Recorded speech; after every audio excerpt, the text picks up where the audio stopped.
Fala aí, galera, aqui é o JP. E depois dessa nossa introdução à bioquímica, agora a gente começa dando cada um daqueles tipos de biomoléculas. Começando agora por carboidratos. Então vamos lá. Primeiro, vamos saber, o que é um carboidrato. Esses carboidratos também têm outros nomes, então fique muito atento a sinônimos para a palavra carboidrato. Quais são esses outros nomes? Glicídios, glucídios, açúcares, sacarídeos ou hidratos de carbono. O que tem de interessante aqui para a gente saber? Preste atenção.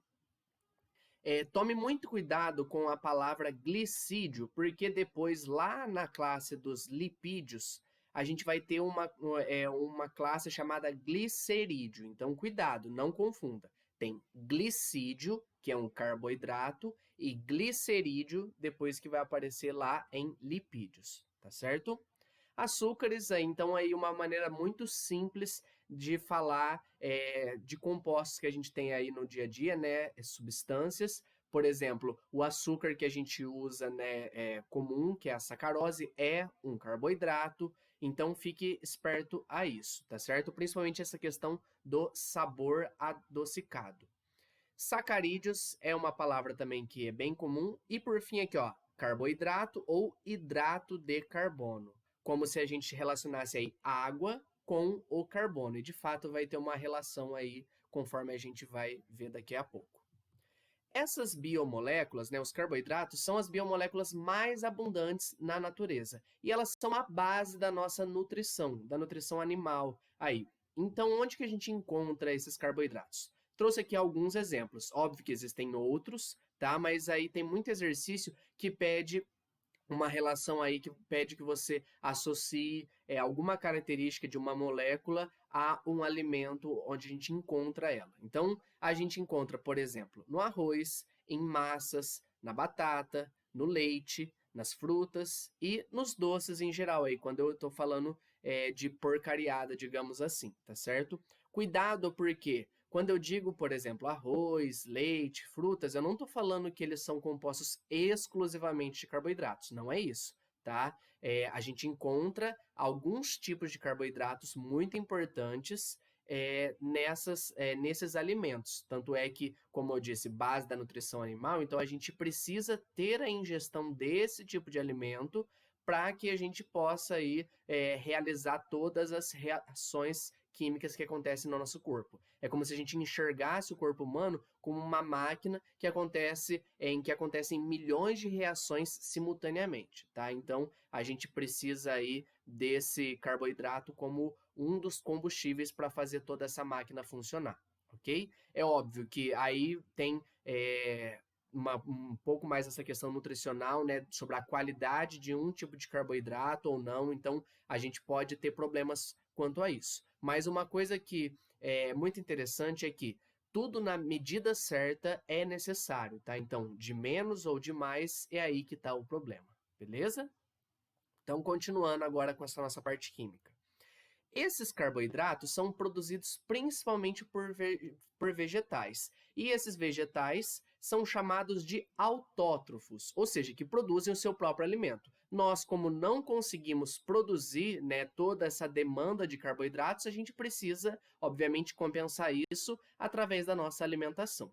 Então, basicamente, essa síntese de carboidratos, temos aqui essa reação que é muito importante para que você saiba, não só lá na parte de biologia, mas aqui em química também. É a reação da fotossíntese, mas também a reação da respiração aeróbica. Então vamos entender o que está acontecendo aqui. Ó. Nós temos o gás carbônico, que reage com a água, mais um tipo de energia. Essa energia é a luz. Por isso aqui do nome, fotossíntese. Então, é uma síntese, ok? Eu estou produzindo alguma coisa a partir da luz solar. Por isso que eu preciso dessa energia aqui. E quando eu faço essa reação, eu consigo produzir aqui C6H12O6, né? Aqui a fórmula da glicose. E também produz aí como subproduto gás oxigênio, que é o que a gente usa na nossa respiração.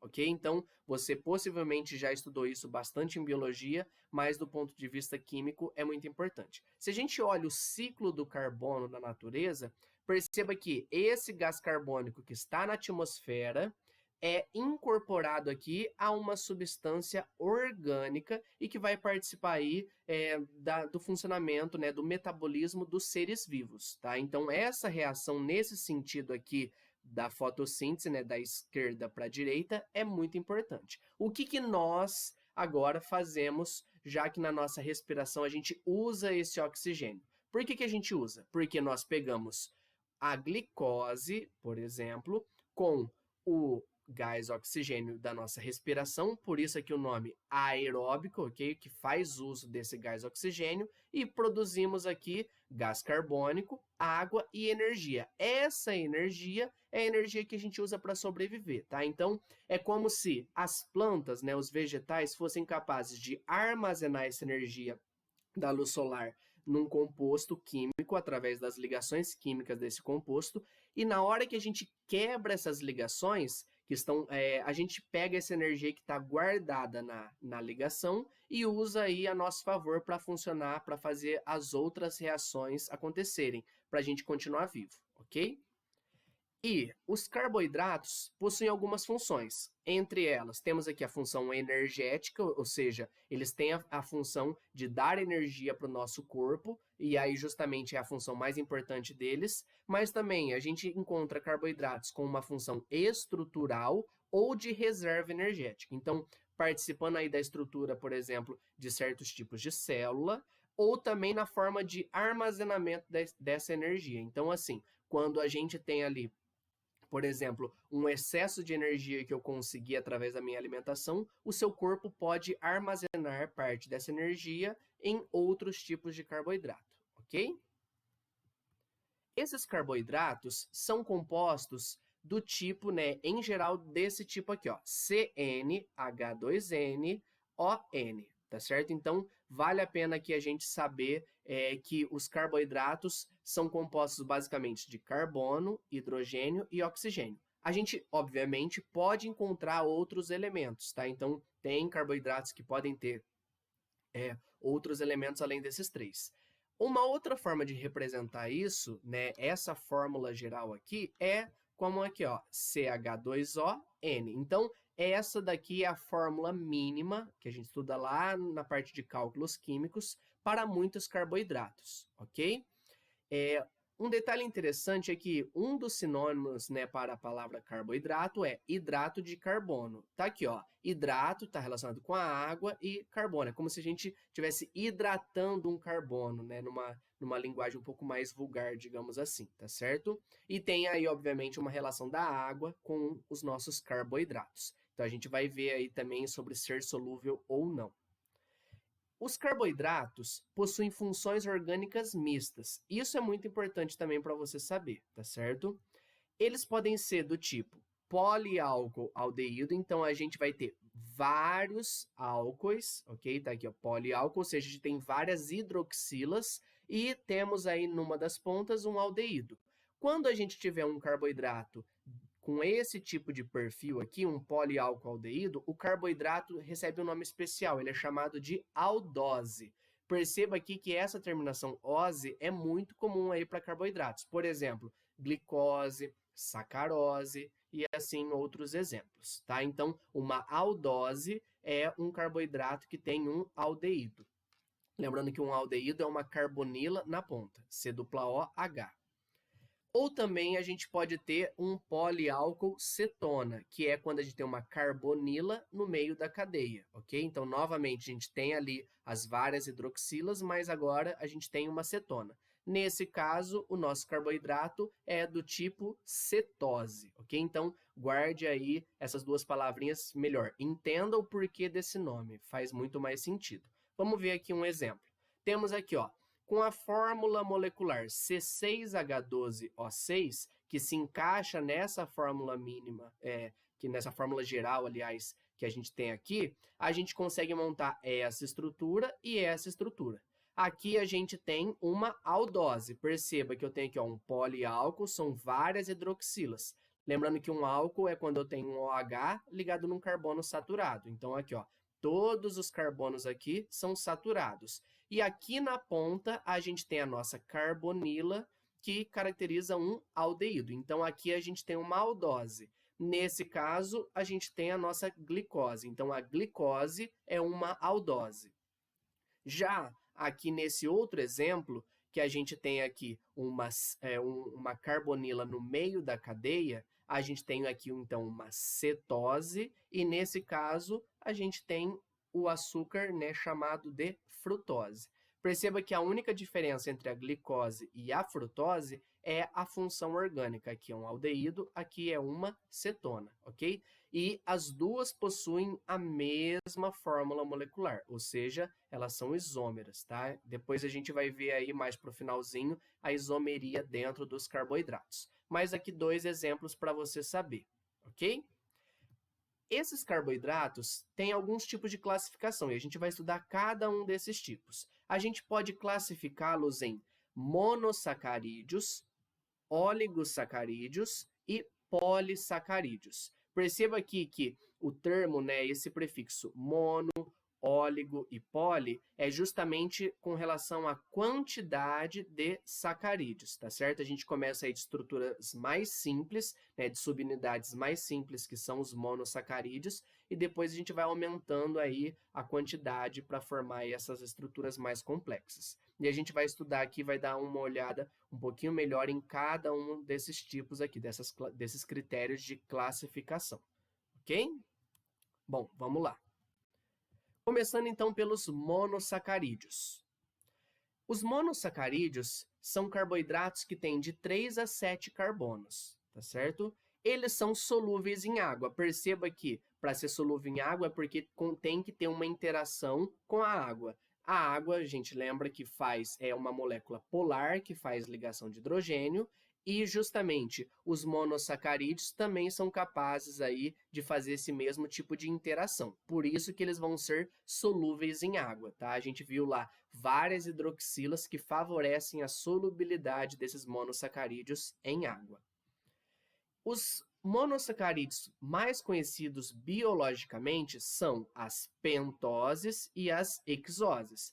Pelo nome aqui, a gente consegue perceber quantos carbonos a gente tem. Então, numa pentose, nós temos monossacarídeos com 5 carbonos. E numa hexose, nós temos monossacarídeos com 6 carbonos. Se a gente estivesse aí falando de um monossacarídeo com 3 carbonos, é uma triose, tetrose e assim por diante. As mais conhecidas e mais relevantes para a gente são as pentoses e as hexoses, okay? Que a gente vai encontrar com mais frequência nos nossos seres vivos aqui, ok? Por exemplo, nós temos aqui a ribose e a desoxirribose são exemplos de monossacarídeos do tipo pentoses, ou seja, tanto a ribose quanto a desoxirribose têm 5 carbonos. Aqui, se você se lembrar lá da parte de biologia, são os carboidratos presentes aí nos ácidos nucleicos, né? No caso aqui no RNA e no DNA. Depois a gente vai ver isso melhor quando a gente vai estudando essa classe aí de biomoléculas. E aqui nós temos a glicose e a frutose. Como a gente viu no outro slide, elas têm 6 carbonos, então elas são hexoses, ok? Desses exemplos que eu dei e dos monossacarídeos como um todo, a glicose é o mais importante para você saber, tá? Então, muito cuidado aí, porque a glicose vai ser importante para a gente, tá certo? Continuando. Esses monossacarídeos podem ser representados como cadeia aberta ou cadeia fechada, tá? Então, a gente tem que se acostumar com as duas notações, porque elas são muito recorrentes em vários tipos de exercícios, tá? Então, vamos analisar aqui. Por exemplo, vamos pegar aqui a glicose. A glicose de cadeia aberta, tá aqui, e a glicose de cadeia fechada, tá certo? Uma estrutura ajuda a gente a entender a outra, tá certo? Na natureza, em geral, a gente não encontra como cadeia aberta, mas sim como cadeia fechada. Só que então, por que a gente representa de cadeia aberta? Porque a representação dela na cadeia aberta ajuda a gente a entender como funciona a cadeia fechada, tá? Então, fique atento a isso. Perceba que do jeito que eu representei aqui, o que está aqui na horizontal é como se a gente estivesse justamente mais próximo de você. Então, a gente desenha aqui com essa cunha preenchida aqui, que indica que está para fora do plano. A gente viu isso lá no nosso começo de orgânica e também depois lá em isomeria, tá certo? Então, essa representação com esse tracejado aqui totalmente completo, né, totalmente pintado, significa que está mais perto de você, e o que está aqui apenas tracejado está para dentro do plano, então está no fundo, ok? Então, o que está aqui na vertical está para o fundo, o que está aqui na horizontal está para frente, tá certo? Tem que lembrar que a gente está aqui planificando algo que tem uma estrutura tridimensional. Quando a gente vai analisar a estrutura na cadeia fechada, ocorre aqui a ligação entre esse carbono da carbonila e esse oxigênio aqui. Perceba que eu coloquei aqui com cor diferente, justamente para a gente aprender a enxergar isso, tá certo? Se o OH que vai se formar ficar embaixo, ele vai dar origem ao que a gente chama de alfa-glicose. Também existe a possibilidade desse OH ficar aqui em cima, tá? Então, vamos lembrar que aqui no ciclo a gente tem justamente uma estrutura planar, ok? Do jeito que eu desenhei aqui, e a gente tem coisas para cima do plano e coisas para baixo do plano. Então, se a gente enxerga como se fosse aqui uma mesa, o meu ciclo, o OH está para baixo, então ele dá origem ao que a gente chama de alfa-glicose. Se ele estivesse em cima, daria origem a beta-glicose, ok? Só que acontece um problema que a gente viu lá com relação ao formato desse anel. Por quê? Esse anel aqui, por conta do ângulo das ligações, não vai ficar nesse formato, ele vai sofrer uma deformação. E aí ele vai buscar ficar numa conformação que a gente fala mais estável, ou seja, num arranjo espacial mais estável. Esse arranjo é esse daqui, tá certo? O arranjo que a gente chama de cadeira, tá certo? Então, anéis com 6 membros, que é o que acontece aqui, ó, a gente tem aqui, ó, 5 carbonos e mais um oxigênio. É o que acontece aqui novamente. Esses anéis com 6 membros têm a conformação mais estável nesse formato aqui que a gente chama de cadeira, tá? Então, a gente vai encontrar isso daí, pode encontrar em exercícios desse jeito aqui, desse outro ou desse primeiro aqui, tá certo? Também, falando aí um pouquinho mais aprofundado, anéis que tem 5 ou 6 membros têm nomes especiais, tá certo? Um anel, no caso, com 6 membros, que é o caso aqui, é chamado de piranose. Já se eu tivesse um anel com 5 membros, seria uma furanose, tá? Então, às vezes a gente encontra aí, por exemplo, glicopiranose. Significa que eu tenho aí a glicose num anel de 6 membros, ok? Então, temos aí várias representações que podem aparecer nos exercícios para a gente não se assustar, tá certo? A gente fecha a nossa primeira parte de carboidratos aqui e agora a gente segue para a segunda parte vendo os outros aspectos que ainda faltam. Até logo, tchau, tchau!